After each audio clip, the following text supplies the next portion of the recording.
Past 2 டேஸா சுத்தமா உடம்பு சரியில்ல. 4 டேஸ் முன்னாடி தான் வந்து ஃபீவர், கோல்டு அப்படின்னு ஹாஸ்பிட்டல் போயிட்டு வந்தேன். ஆனா வந்து நேத்து முந்தா நேத்து பயங்கரமான வந்து பாடி ஹீட் ஆயிருச்சு. பாடி ஹீட் ஆனா பரவால்ல. கூடவே கைவலி, கால்வலி, தலைவலி, எஸ்பெஷலி வயித்து வலி வந்து பயங்கரமா படுக்க வச்சுருச்சு. அதனால தான் வந்து நேத்து வீடியோ போட முடியல.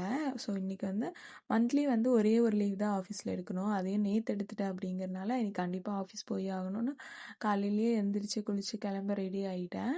மார்னிங் பிரேக்ஃபாஸ்ட் வந்து ஆல்ரெடி ஸ்டொமக் பெயினாக இருக்கனால எதுவுமே சாப்பிட முடியல. சாப்பிட்டாலும் வாமிட் வரனால மார்னிங் வந்து ஜீரக வாட்டர் மட்டும் வச்சுட்டு லஞ்ச் எல்லாம் பேக் பண்ணிட்டேன்.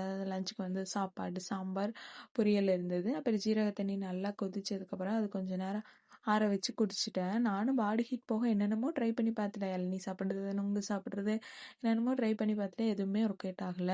உங்களுக்கு ஏதாவது தெரிஞ்சுது அப்படின்னா மறக்காம கமெண்ட்ல சொல்லுங்க. கண்டிப்பா யூஸ்ஃபுல்லா இருக்கும். எல்லாம் குடிச்சு லஞ்ச் எல்லாம் பேக் பண்ணதுக்கப்புறம் வந்து ஆஃபீஸ் கிளம்ப ரெடி ஆயிட்டேன். சன்ஸ்கிரீன், மாய்ஸ்சரைசர் எல்லாம் போட்டு தலையெல்லாம் சீவி கிளம்பிட்டேன். இந்த பூ வந்து பார்க்க பிளாஸ்டிக் மாதிரியே இருக்கு. ஆனா ரியலிஸ்டிக்கா இருக்குல்ல. எல்லாத்தையும் எடுத்துட்டு ஆஃபீஸ் கிளம்பியாச்சு. இன்னைக்கான நாள் வந்து எனக்கு இப்படிதான் போச்சு. மறக்காம ஃபாலோ பண்ணிக்கோங்க. பாய்.